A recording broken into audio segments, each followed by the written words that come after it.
আল্লাহ বলেন বান্দা, আমি কইলাম আল্লাহ, তোমরা কইলা বান্দা। বান্দা হিসাবে তোমাদেরকে এই লালন পালন করা, এটা আমার রুবুবিয়তের পরিচয় দিতে হবে। এটা আমার দায়িত্ব, আমার কাজ, আমি তোমাদেরকে দিয়ে থাকবো। তোমরা ইবাদত করলে তোমাদের লাভ, না করলে তোমাদেরই ক্ষতি। তবে আমার এ দেওয়ার পিছনে আমার কোনো স্বার্থ নাই, আল্লাহর কোনো কাজের পিছনে স্বার্থ নাই, করলে আমাদের লাভ। ঠিক তেমনি ভাবে আল্লাহ বুঝিয়ে দিয়েছেন ওয়াবিল ওয়ালিদাইনি ইহসানা। বান্দা, তোমার পিতা মাতাও যে তোমাদেরকে সেবা করে, যত্ন করে, তোমাদের কল্যাণে কাজ করে, তাদের কাজের পিছনেও কোনো বিন্দু পরিমাণ স্বার্থ নাই। বলেন সুবহানাল্লাহ। কারণ দুনিয়ার জগতে কেউ স্বার্থবিহীন কাজ করে না। মেম্বার, চেয়ারম্যান আপনাকে যদি চা পান করায় 500 টাকা দেয়, তার এই চা পানের পিছনে লক্ষ্য, টার্গেট, স্বার্থ আছে। সামনে নির্বাচন, আপনার বুটের প্রয়োজন, এই জন্য আপনার ধারে ধারে ঘুরে চাচাতো, চাচি, মামি, ফুফি ইত্যাদি আত্মীয় স্বজন দেখবেন। অনেক সময় দেখা যায় ভাতিজাকে আদর যত্ন করে ভালো ভালো খাবার দেয়। এর পিছনেও লক্ষ্য করলে দেখবেন একটা স্বার্থ আছে। সেটা হলো মামাতো বোন, খালাতো বোন, ফুফাতো বোন, চাচাতো বোন বিয়ে দিয়ে দেওয়ার একটা সম্ভাবনা আছে। এই জন্য আগের থেকে একটা বাইল ধরে। ঠিক তেমনি ভাবে পৃথিবীতে শ্বশুর বাড়িতে যখন আপনি যাবেন, লক্ষ্য করলে দেখবেন শ্বশুরালয়ের বাড়িতে আপনাকে ভালো ভালো খাবারের ব্যবস্থা করেন। এটার পিছনেও একটা লক্ষ্য, টার্গেট আছে, স্বার্থ আছে। আমি আপনাদের সম্মুখে কোরআন শরীফের সূরাতু বানী ইসরাঈলের 23 এবং 24 নং আয়াতে কারিমা তেলাওয়াত করেছি। নবীজির অসংখ্য হাদিসের ভান্ডার থেকে ছোট একটি হাদিস আপনাদের সামনে পাঠ করেছি। আমার তেলাওয়াতকৃত আয়াতের মধ্যে আল্লাহ পাক রব্বুল আলামিন বিশ্ববাসীর মানুষদেরকে একটি গুরুত্বপূর্ণ বিষয়ে সতর্ক করেছেন এবং হুকুম দিয়েছেন। বিষয়টি হল পিতামাতার অধিকার সম্পর্কে। বিষয়টা বর্তমান যুগে খুবই দরকার। কেননা দিন যত গড়াচ্ছে ততই বর্তমান যুগে পিতামাতা তাদের সন্তানের কাছে লাঞ্ছিত, বঞ্চিত, অপমানিত, অবহেলিত হচ্ছে। কথা ঠিক না বেঠিক? বিশেষ করে আমাদের গ্রামগঞ্জে স্বাভাবিক মানুষের পরিবারে সন্তান আর পিতামাতার একটা সম্পর্কের ছাপ দেখা যায়। কিন্তু এলিট শ্রেণী, উন্নত শ্রেণী যারা দাবি করে, আধুনিক মনা যারা দাবি করে এবং অতি উচ্চ শিক্ষিত যারা, তাদের অধিকাংশ, যারা বিদেশ পড়াশোনা করে তাদের অধিকাংশই দেখা যায় তারা তাদের পিতামাতার ব্যাপারে খবর নেয় না। এমনকি দিন যত গড়াচ্ছে, আজ থেকে 30, 40, 50 বছর আগে কল্পনাও করা যেত না যে সন্তান তার পিতামাতাকে আপনার বৃদ্ধাশ্রমে দিয়ে আসে, এমন কথা কোনোদিন আমরা শুনি নাই। কথা ঠিক না বেঠিক? কিন্তু এখন প্রতিটা শহরে বৃদ্ধাশ্রম, আশ্রয় কেন্দ্র, অর্থাৎ বৃদ্ধ পিতামাতা তাদের সন্তান তাদের খোঁজখবর নেয় না, এই জন্য তাদের জন্য বৃদ্ধাশ্রমের ব্যবস্থা করা হয়েছে।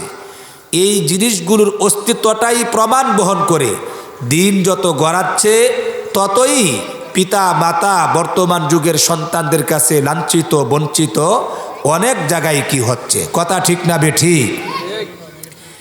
ইসলামের আইনে, কোরআনের বিধানে পিতা মাতার গুরুত্ব এবং তাদের অধিকার সন্তানের প্রতি এতই গুরুত্ব বহন করে আল্লাহ যত জায়গার মধ্যে তানবিহুল গাফিলিন কিতাবে ফকি আবুল আয়াস সমরকন্দি রহমাতুল্লাহি আলাইহি উল্লেখ করেছেন পিতামাতার খেদমত সেবা এবং তাদেরকে সম্মান প্রদর্শন করা এটা এতই গুরুত্বপূর্ণ। পবিত্র কোরআনুল কারীমের মধ্যে লক্ষ্য করলে দেখবেন যত জায়গায় আল্লাহ পাক নামাজের কথা বলেছেন আকিমুস সালাহ, সাথে সাথেই তার পরবর্তী একটি অংশ আল্লাহ যুক্ত করেছেন ওয়া আতুজ যাকাত। উদ্দেশ্য হলো আল্লাহ পাকের একজন ব্যক্তি সে নামাজি, তাকবীরুলার সাথে 5 ওয়াক্তের নামাজি, কিন্তু সে যদি তার মালি আবাদতের গুরুত্বপূর্ণ আবাদত যাকাত তার সম্পদের হিসাব করে প্রতি বৎসরে একবার যদি যাকাত আদায় না করে, তাহলে তা শুধুমাত্র তার এই নামাজ দিয়ে সে জান্নাতে যেতে পারবে না। জান্নাতে যেতে গেলে জানি আবাদত মালি আবাদত দুটোটাই লাগবে। শারীরিক জানি আবাদতের সর্বোচ্চ আবাদত হলো নামাজ, আর মালি আবাদতের সর্বোচ্চ আবাদত হলো যাকাত। আল্লাহ পাক যেখানেই নামাজের কথা বলেছেন সাথে সাথে সেখানেই যাকাতের কথা বলেছেন। উদ্দেশ্য হলো নামাজ আর যাকাত যার মধ্যে থাকবে সে জান্নাতে যাবে। নামাজ পড়ে কিন্তু যাকাত দেয় না, এমন নামাজ দিয়েও জান্নাতে যাওয়া যাবে না। সেই তত্ত্বের প্রতি ইঙ্গিত করতে গিয়ে আল্লাহ যত জায়গায় কোরআনে আকিমুস সালাহ বলেছেন, সাথে সাথে ওয়া আতুজ যাকাত যাকাতের ব্যাপারেও সতর্ক করেছেন। আরও লক্ষ্য করার বিষয় হলো কোরআনের যত জায়গায় দেখবেন ওয়াবুদুল্লাহ তোমরা আল্লাহর ইবাদত করো, অথবা আনিবুদুল্লাহ তোমরা আল্লাহর ইবাদত করো, সাথে সাথে আছে ওয়াবিল ওয়ালিদাইনি ইহসানা। প্রশ্ন হলো আল্লাহর ইবাদতের কথার সাথে সাথে মাতা পিতার সঙ্গে সৎ আচরণের কথাও জায়গায় জায়গায় আল্লাহ কেন বললেন? যেখানেই আল্লাহর ইবাদতের কথা বলেছেন সেখানেই পরবর্তী জায়গাতে মাতা পিতার সঙ্গে উত্তম আচরণেরও হুকুম দিয়েছেন। কেন দিয়েছেন? অপর হাদিসে তার জবাবে বলা হয়েছে যে পিতা মাতার সন্তুষ্টির উপরই আল্লাহ পাকের সন্তুষ্টি নির্ভর করে, আর পিতা মাতার অসন্তুষ্টির উপরে আল্লাহ পাকের অসন্তুষ্টি নির্ভর করে। কথা ঠিক না বেঠিক? এই জন্য একজন ব্যক্তি তার ব্যক্তি জীবন থেকে নিয়ে রাষ্ট্রীয় জীবন পর্যন্ত, রান্নাঘর থেকে নিয়ে পার্লামেন্ট পর্যন্ত, জন্মের পর থেকে নিয়ে মরণের আগ পর্যন্ত চলনে বলনে সুরতে সিরাতে কথায় কাজে বিশ্বাসে প্রকাশ্যে গোপনে অনুকূলে প্রতিকূলে সকল হালতে সর্বপ্রকারের ইবাদত যদি করে, আর একটা পয়েন্টের বিষয় যদি মাতা পিতার সঙ্গে যদি অসৎ আচরণ করে, মাতা পিতাকে যদি কোনো কষ্ট দিয়ে থাকে, তার সব ইবাদত আল্লাহর কাছে কবুল হবে না। যাবতীয় ইবাদত কবুল হওয়া না হওয়া নির্ভর করে পিতা মাতা তার উপর সন্তুষ্টি থাকা না থাকার উপরে। এই জন্য যেখানেই আল্লাহ পাকের ইবাদতের কথা বলেছেন সাথে সাথেই পিতা মাতার ব্যাপারেও সতর্ক থাকার ব্যাপারে আল্লাহ জোর নির্দেশ দিয়েছেন। বলেন সুবহানাল্লাহ। কোরআন শরীফের যত জায়গায় দেখবেন আতিউল্লাহ এই শব্দ বলেছেন, অর্থ হলো তোমরা আল্লাহর আনুগত্য করো। সাথে সাথেই পরবর্তী অংশ আল্লাহ তুলে ধরেছেন ওয়া আতিউর রাসূলা, অর্থ হলো রসুলের দেওয়া পদ্ধতি মতে আল্লাহর আনুগত্য করো। যেখানে আল্লাহকে মানার কথা বলেছেন, আল্লাহকে আনুগত্যের কথা বলেছেন, সেখানেই পরবর্তী অংশে আল্লাহ পাক রব্বুল আলামিন রসুলকেও অনুসরণের কথা বলেছেন।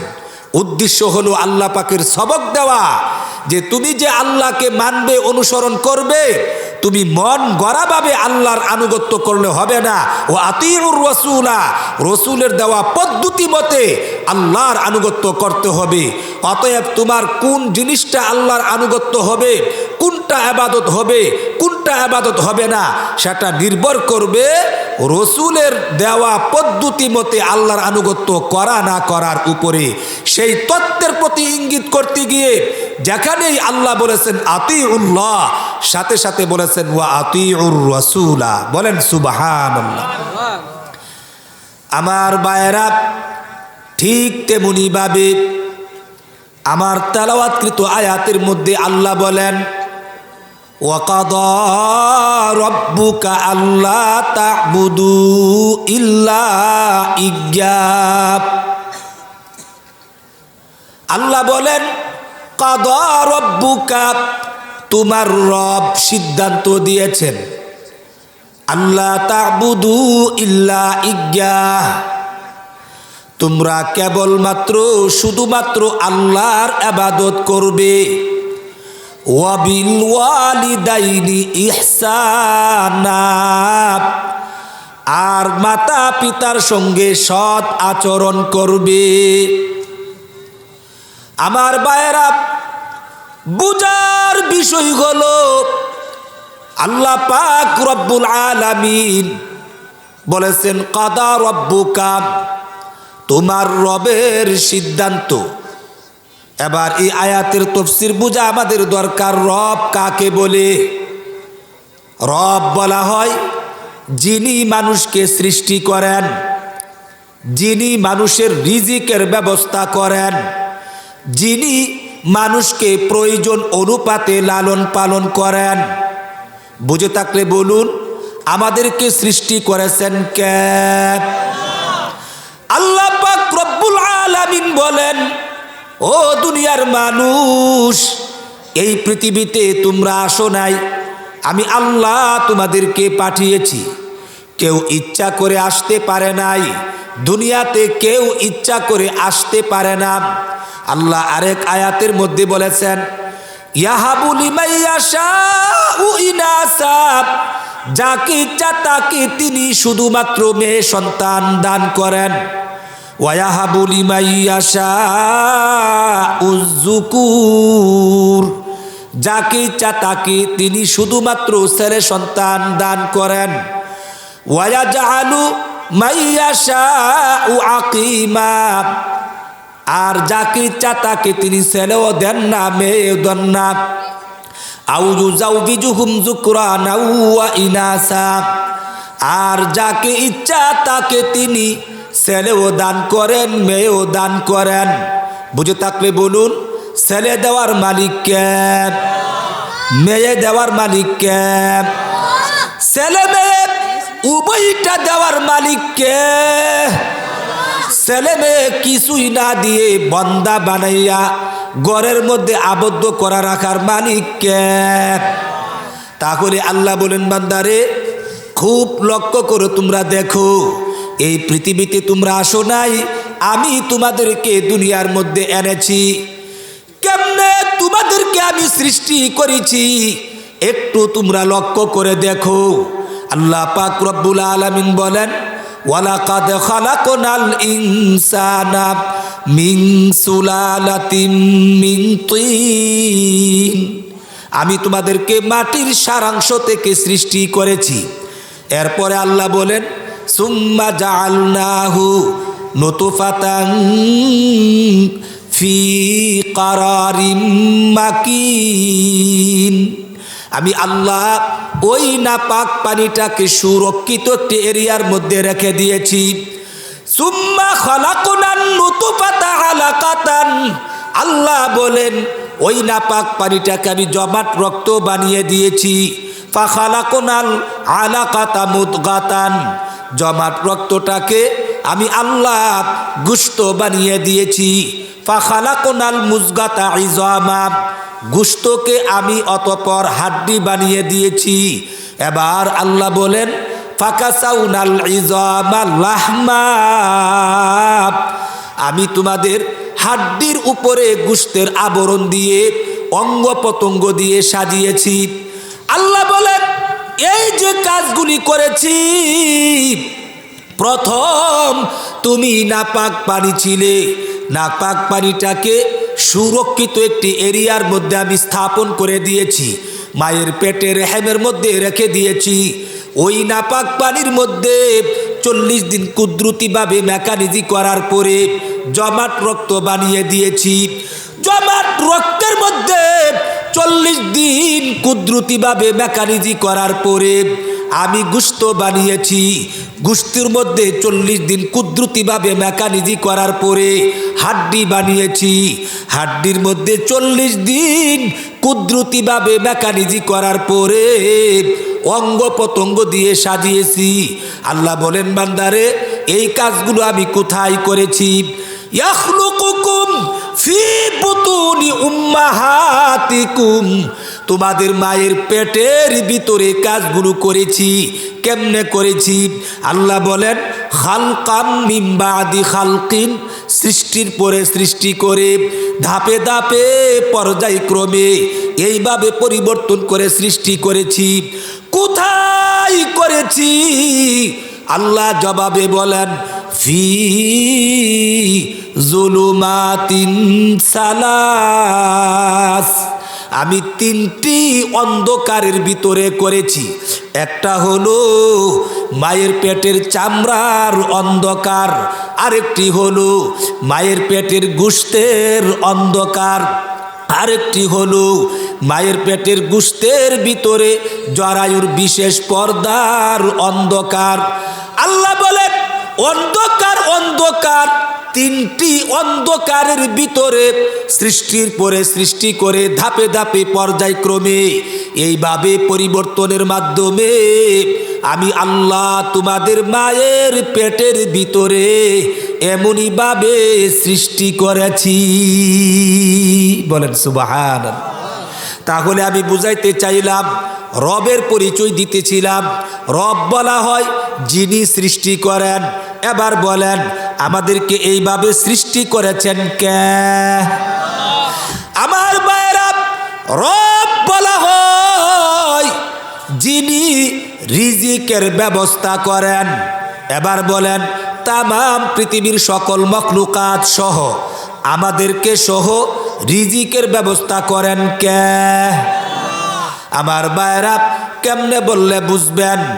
এই যে আমরা গাছ বপন করি অথবা বীজ রোপণ, আমরা যে গাছ রোপণ করি, বীজ বপন করি, আপনি বলতে পারুন, হুজুর আমরা তো গাছ রোপণ করলাম, মেহনত করলাম, চেষ্টা করলাম, ফসল উৎপাদন হলো। না না না, এইভাবে হয় না। যেমন মনে করেন আপনি কোনো গাছ বিজিয়ে ওইগুলাকে আপনি জমিনে ছিটিয়ে দিয়েছেন। জমিনে দেওয়ার পরে ওই জ্বালাগুলি 2টা গেরা হলো, একটা গড়া ঊর্ধ্বগামী হলো, আর একটা গেরা মাটি কাদার দিকে চলে গেল। কিছুদিন যেতে না যেতেই ওইগুলা থেকে জ্বালা হলো আল্লাহর হুকুমে। কোনো মানুষের দখল নাই সেই কাজের মধ্যে, নাকি দখল আছে? আমার ভাইরা, আপনি তো ছড়িয়ে ছিটিয়ে ফেলে দিয়েছেন কাদার মধ্যে। এর আগেও কিন্তু আপনি ধানগুলাকে ভিজিয়েছেন এবং বিভিন্ন খের দিয়ে, বন দিয়ে, চট দিয়ে ঢেকে দিয়েছেন। অনেক ধানের মধ্যে দেখবেন গেরা আসে নাই, কিন্তু অনেকের মধ্যে আবার আসে। প্রশ্ন হলো, যেইগুলোর মধ্যে গেরা আসলো এইগুলা কি এমনি এমনি এসেছে নাকি আল্লাহ দিয়েছেন? আল্লাহ দিয়েছেন, এমনি এমনি না। এবার গাড়াগুলোকে আপনি ছিটিয়ে দিয়েছেন, 2টা গাড়া থাকে একটা দানের মধ্যে। ভাবনার বিষয় হলো, যেইগুলো দিয়ে চারা হবে ওইটা আকাশের দিকে থাকে, যেইগুলা দিয়ে জ্বর হবে সেটা মাটির মধ্যে চলে যায়। কিন্তু প্রশ্ন হলো, ওই জ্বরগুলাকে মাটিতে ঢুকায়া দিল, গাছগুলাকে ঊর্ধ্বগামী করে দিল, সেইটা করেছেন কে? যদি ওই গাছটা কাদার দিকে চলে যাইতো, গাছ আর গজাতো না, পচে যাইতো, ধানটা নষ্ট হয়ে যেত। এবার জ্বালা হলো, উঠিয়ে নিয়ে আরেকটা জমিনের মধ্যে আপনি রোপণ করলেন। বুঝার বিষয় হলো, আপনি দিয়েছেন 3টা 2টা হালি, কিন্তু কয়েক মাসের ব্যবধানে আপনাকে আল্লাহ ফেরত দিয়েছেন একটা কাতি, একটা গুছা, অনেকগুলি আপনাকে ফেরত দিয়েছেন। কন্যা সুবহানাল্লাহ। দিয়েছেন একটা বা 2টা, আল্লাহ দিয়েছেন এক মুষ্টিবদ্ধ, এক কাছা। আমার ভাইরা, গাছ গজালো এমন বহু প্রমাণ আছে। গাছের মধ্যে ধানের শীষ গজায় না, কিন্তু কেটে কেটে নিয়ে গরুদের খাবারের ব্যবস্থা করেন, এমন হয় কি হয় না? কিন্তু অনেক গাছের মধ্যে আবার দান হয়েছে, এই দানগুলোও বের করেছেন কে? আমার ভাইরা, দানের শীষ আসার পরে অনেক দানের ভিতরে দেখবেন চাউল হয় না, শুধু চুষা থাকে। কিন্তু প্রশ্ন হলো, সবই যদি চুষা হইতো কোনো করার ছিল না, কিন্তু যেই দানটার ভিতরে চাউল দিল, এই কাজটি করেছেন কেন? আমার ভাইরা, এবার চাউল দেওয়ার পরে অতি বৃষ্টি দিয়ে, অনাবৃষ্টি দিয়ে, শিলা বৃষ্টি দিয়ে, হারিকেন, টর্নেডো, ঘূর্ণিঝড়, সাইক্লোন, বন্যা দিয়ে এইটাকে বাসিয়ে দিতে পারতেন, নষ্ট করে দিতে পারতেন। এমন বহু বছর হয়েছে কি না যে দান লাগাইছেন, দাইবেন, ইতিমধ্যে বন্যা আয়া বাসায়া সব নষ্ট করে দিয়েছে, এমন প্রমাণ আছে না নাই? তাহলে আমি বুঝাইতে চাইলাম, এইভাবে দান থেকে চারা হলো, চারা থেকে কাতি হলো, তার মধ্যে দানের শীষ হলো, শীষের ভিতরে দান হলো, দানের মধ্যে আবার চাউল হলো। এই চাউলগুলাকে অতিবৃষ্টি থেকে, অনাবৃষ্টি থেকে, শিলাবৃষ্টি থেকে, বন্যা থেকে হেফাজত করে বাড়ি পর্যন্ত পৌঁছানোর ব্যবস্থা করেছেন কে? এজন্য আল্লাহ বলেন, রব বলা হয় তাকে যিনি রিজিকের ব্যবস্থা করেন। শুধু তাই না, আমি আপনি দুনিয়াতে আসার আগে তিনি রিজিকের ব্যবস্থা করেছেন। কেমনে করেছেন লক্ষ্য করে শুনুন। আল্লাহু আকবার। আমি যখন আমার মায়ের পেটে ছিলাম, খাবারের প্রয়োজন, কেমনে খাবো? আমার নাবি একসাথে অ্যাডজাস্ট করে দিয়েছেন। আমার মায়ের পিউট বন্ধ করে দিয়ে ওই নাপাক পানি আমার পেটে সঞ্চার করে খাবারের ব্যবস্থা করে দিয়েছেন। আমার ভাইরা, আল্লাহু আকবার। দুনিয়াতে আসার পরে বাহিরের খাবার খাইতে পারবো না, খাইলেও বাঁচবো না। এই জন্য আমার আম্মার বুকের মধ্যে আল্লাহ পাক দুধের নহর জারি করে দিয়েছেন। কন্যা সুবহানাল্লাহ। লক্ষ্য করলে দেখবেন, একজন ব্যক্তি, কোনো মহিলার পেটে যতক্ষণ সন্তান না যাবে, সন্তান প্রসব না করবে, তার বুকের মধ্যে দুধের নহর জারি হবে না। কিন্তু সন্তান আসলে তখনই আল্লাহ দুধ দিয়ে থাকেন। কারণ কি? তার জবাব হলো, কারণ সন্তান দুনিয়াতে আসবে, রিজিকের প্রয়োজন। এই জন্য বাহিরের খাবার খাইতে পারবে না, খাইলেও বাঁচবে না। এই জন্য সন্তান বাঁচানোর তাকিদে আল্লাহ পাক রব্বুল আলামিন মায়ের বুকের দুধ জারি করে দিয়েছেন। আবার লক্ষ্য করলে দেখবেন, 2 বছর দুধ পানির মেয়াদ কোরআনে আল্লাহ বলেছেন সর্বোচ্চ 2.5 বছর। এই 2-2.5 বছরের ভিতরে বাচ্চা যখন অন্য খাবারে অভ্যস্ত হয়ে যাবে, অটোমেটিকলি বলতে হবে না, মায়ের বুকের দুধ আল্লাহ শুকায়া নেন। কন্যা সুবহানাল্লাহ। আমি বুঝাইতে চাইলাম, যতক্ষণ সন্তান ছিল না ততক্ষণ মায়ের বুকের দুধও আসে নাই। আবার সন্তান আসছে, দুধ না হইলে বাঁচবে কিভাবে? আল্লাহ রিজিকের ব্যবস্থা করেছেন। সন্তান যখন হাঁটি হাঁটি পা পা করে কিছুদিনের ব্যবধানে অন্য খাবারে অভ্যস্ত হয়ে যায়, তখন দেখবেন দুধ অটোমেটিকলি শুকায়া যায়। তাহলে বোঝা গেল, এইভাবে বান্দার প্রয়োজন অনুপাতে এই রিজিকের ব্যবস্থা করেন কে? এজন্য আল্লাহ বলেন, ওয়াকাদা রাব্বুকা আল্লা তা'বুদু ইল্লা ইয়্যাহ। তোমার রবের সিদ্ধান্ত, তোমরা একমাত্র আল্লাহর ইবাদত করো। এরপরে আল্লাহ বলেছেন, ওয়াবিল ওয়ালিদাইনি ইহসানা। আল্লাহ বলেন, বান্দারে, যিনি তোমাদের রিজিকের ব্যবস্থা করেন, যিনি তোমাদেরকে প্রয়োজন অনুপাতে লালন পালন করেন, যিনি তোমাদের সৃষ্টি করেন, এই জন্য এমন আল্লাহর ইবাদত তোমরা সর্বদা করো। এরপরেই আল্লাহ বলেছেন, তোমরা পিতা মাতার সঙ্গেও সৎ আচরণ করো। বলেন সুবহানাল্লাহ। চিন্তা করার বিষয় হলো আল্লাহ ইবাদতের কথা বলেছেন, এরপর পিতা মাতার সঙ্গে সৎ আচরণের কথা বলেছেন। তার কারণ কি? এর কারণ হলো ইবাদতের যেমন কোনো সময় নাই, ইবাদত কোনো সিজন ওয়ারি করা যায় না। জন্মের পর থেকে নিয়ে মরণের আগ পর্যন্ত ইবাদত করা লাগে। এই জন্য মাতা পিতার খেদমত একজন সন্তান জন্মের পর থেকে নিয়ে সন্তান মরণের আগ পর্যন্ত পিতা মাতার খেদমত করা লাগবে। আল্লাহ কোরআনের মধ্যে বলেন, ওয়াবুদ রব্বাকা হাত্তা ইয়াতিয়াকাল ইয়াকিন। আল্লাহ বলেন তোমার রবের ইবাদত করো যতক্ষণ না পর্যন্ত মরণ না আসে। অতএব ইবাদতের কোনো সিজন নাই, সময় নাই। একজন বান্দা জন্মের পর থেকে নিয়ে মরণের আগ পর্যন্ত সে আল্লাহর ইবাদত যেমন করতে হয়, ইবাদত যেমন তার কোনো সিজন নাই, সময় নির্ধারিত নাই, ঠিক তেমনি ভাবে ইবাদতের সাথে সাথে মাতা পিতার খেদমতের কথা বলে দিয়ে আল্লাহ সেই দিকে ইঙ্গিত করেছেন। মাতা পিতার খেদমতও সন্তানের জন্য কোনো সময় নাই। সন্তান যতদিন বেঁচে থাকবে ততদিন পিতা মাতা আবার যুবক হোক আর বৃদ্ধ হোক, পিতা মাতার খেদমত তার করতেই হবে। বলেন সুবহানাল্লাহ।